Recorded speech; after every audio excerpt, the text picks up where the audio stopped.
अस्सलाम वालेकुम। मेरा नाम है यूसुफ जलाल और उर्दू की सीरीज पीपीएससी और एमपीटी के लिए इसको हम कंटिन्यू करते हैं और इसका पार्ट नंबर है 5। अगर आपने प्रीवियस पार्ट नहीं देखे तो आप प्लेलिस्ट पे क्लिक करके इसको जो है वो देख सकते हैं। इसको स्टार्ट करने से पहले सिंपली अगर आप वन पेपर की तैयारी कर रहे हैं या एमपीटी की तैयारी कर रही हैं तो आप व्हाट्सएप चैनल ज्वाइन कर सकते हैं जिसकी किसी किस्म की कोई फीस नहीं, या आप इस नंबर पे कांटेक्ट कर सकते हैं। यहाँ पे आप मुख्तलिफ सब्जेक्ट के आपको नोट्स, आपको इंफॉर्मेशन और ये सारी चीज़ें जो है वो अवेलेबल होती हैं। हम स्टार्ट करते हैं प्रीवियस क्वेश्चन से। बहरे जुल्मात किससे कहते हैं? तो जो ओशंस के नेम है आपने उर्दू में भी याद रखने होते हैं, जैसे बहरुल काहिल है और बहरे मुंजमद शुमाली, बहरे मुंजमद जनूबी, इस तरह के जो हैं। तो बहरे जुल्मात, बहरे ओकियानूस और अटलांटिक ओशन। तो हमारे पास जो करेक्ट आंसर है वो डी है। नेक्स्ट है रिवायत और इनफरादी सलाहियत का नजरिया। टीएस एलियट, सी ऑप्शन है। पर ये एज सच इसकी ज्यादा डिटेल आपने याद नहीं करनी। नेक्स्ट है पूरी मजलिस गम्मो अलम। अब ये हरूफ अतफ या मुरक्कब अतफी हमने जो है वो प्रीवियस वीडियो में देखे थे, तो ये उसी से रिलेटेड है, इसको अलग से भी पूछा जा सकता है। और यहाँ पर भी सिंपल सिंपल हमने जो है वो सेंटेंस जो है वो कंप्लीट करना है। नेक्स्ट मुहावरा है, ज़रबुल मिसल है, या कोई कहावत है। उसके लिए कम अज कम दो अल्फाज का होना लाजमी है। दो या दो से ज्यादा अल्फाज का मजमूआ। इंशाल्लाह जो है ज़रबुल मिसल, रोजमर्रा, मुहावरा, इनमें क्या फ़र्क होता है, इस पे एक अलग से वीडियो जो है वो अपलोड कर दी जाएगी। नेक्स्ट है वो नाम जो कौम की तरफ से दिया जाए, कौम या गवर्नमेंट। तो ये हमारे पास होता है खिताब। अगर कोई खूबी, कोई उसमें सलाहियत, इस बेस पे अगर कोई नाम है तो वो लकब, जैसे सैफुल्लाह हजरत खालिद बिन वलीद का लकब है, सैयद शोहदा, इस तरह का। और शायरी में जो एक शॉर्ट नेम जो शायर यूज करते हैं तो वो हमारे पास होता है तखल्लुस। और ये इसमें अलम की अकसाम है, इसमें मार्फा की जो है वो कैटेगराइजेशन जब हम फर्दर करते हैं तो तीन इसमें ये, उसके अलावा कुनियत जो औलाद से अटैच होती है, और उर्फ जो प्यार या नफरत की वजह से नाम जो है वो पुकारा जाता है।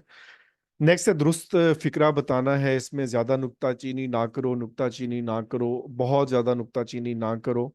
तो यहाँ पर जो है ये पहला ए और बी जो है करेक्ट हो सकते थे, बट यहाँ पर जो ज्यादा है ये रॉन्ग लिखा हुआ है। तो सिंपल जो है नुक्ताचीनी ना करो। जो है वो इसके अलावा जो है वो नुक्ता दूसरा उससे भी पूछते हैं बाजुकात कि आप इससे रिलेट करें। तो नुक्ताचीनी जो है वो ना करो, ये करेक्ट हमारा होगा। प्रोफेसर सुहेल कयूम और सिमी किस नावल के किरदार हैं? राजा गिद्ध। बहुत इंपॉर्टेंट जो है वो बानो कुदसिया का ये नावल अक्सर एग्जाम में जो है वो पूछा जाता है। तो इसको भी जो है वो आपने याद रखना है। जैसे इसके अलावा गडरिया है तो वो इशफाक अहमद साहब का, इनका आपस में रिलेशन क्या था, मजीद आप चीज़ों को जो है वो एक्सप्लोर करें। गुबार खातिर का ताल्लुक किस सिंफ से है? सबसे पहले देखते हैं गुबार खातिर जो है, it was written by Abdul Kalam आज़ाद।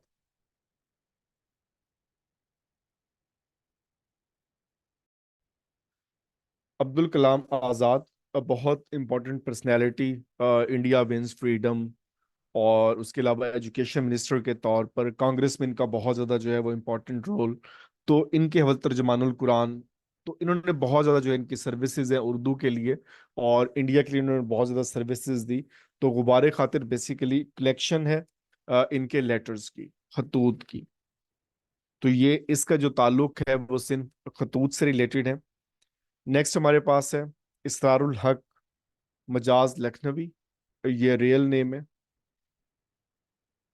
तो बाकियों के भी जो है बहुत सारे ऐसे शायर हैं जो अपना नाम रियल उनका कुछ और था और शायरी में वो कुछ और यूज करते रहे।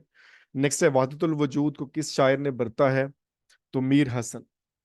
तो इनकी जो है वो ज्यादातर जो शायरी है वो वहदतुल वजूद से रिलेटेड है। और वहदतुल वजूद को अगर देखें तो ये इब्ने अरबी का नजरिया है। इस डिबेट में नहीं जाते कि वादतुल वजूद कैसा है, इसको सब जो है वो डिफरेंट इसको लैंग्वेज, इसको कॉन्सेप्ट देते हैं। और इसको जो काउंटर करने के लिए था वो वादतुल शहूद, ये आपको याद। कि वादतुल वजूद का जो नजरिया है वो इब्ने अरबी ने दिया, और वादतुल शहूद का मुजद्दिद अलिफ सानी ने। और जो क्लासिक की शायरी हमें मिलती है मोस्टली बुल्ले शाह, बाबा फरीद, सुल्तान बाहू, तो वो हमें वादतुल वजूद के कॉन्सेप्ट पे ही मिलती है। नेक्स्ट है हमारे पास जगन्नाथ की आंखें तरसतियां हैं।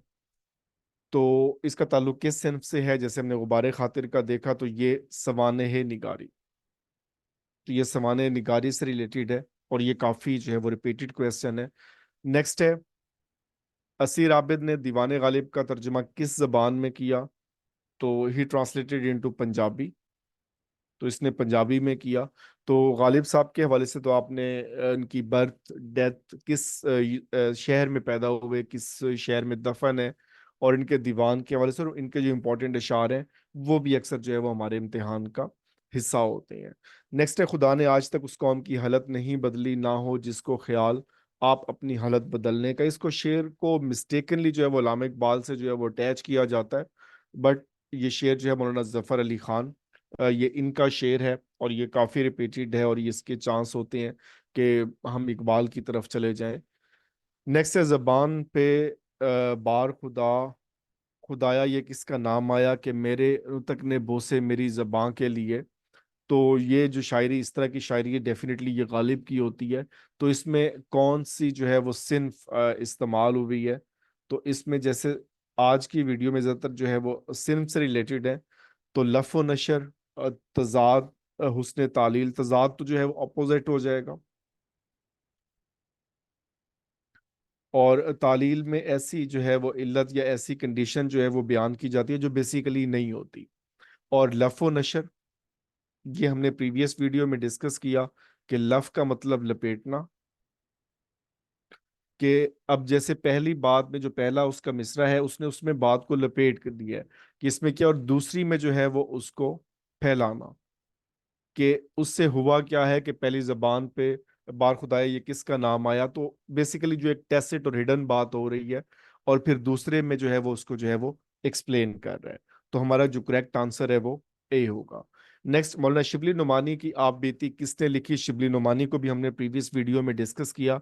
तो देखें, चीजें जो है वो सारी आपस में इंटर रिलेटेड है। तो शिबली नुमानी की सीरतुन नबी है, अल फारूक है, और इनकी जो है वो नदवतुल उलमा से अटैचमेंट है, सैयद सुलेमान नदवी की बात है। तो इनकी आप बीती जो है वो खालिद नईम, डॉक्टर खालिद नईम, इन्होंने जो है वो शिबली की आप बीती लिखी, और इनकी जो है वो लाइफ पे एक किताब लिखी। नेक्स्ट है, दुरुस्त फिक्रा बताना है, भूखे मरेंगे तो डाका ही डालेंगे। ये बहुत बार रिपीट हो चुका है 2023 और 24 में, और शायद पीपीएससी जो है वो हिडन एक पैगाम देना चाह रही है कि अगर कैंडिडेट्स भूखे मरेंगे तो डाका ही डालेंगे, जाहिर सी बात है, और तो इसमें कोई इसमें ऑप्शन नहीं है।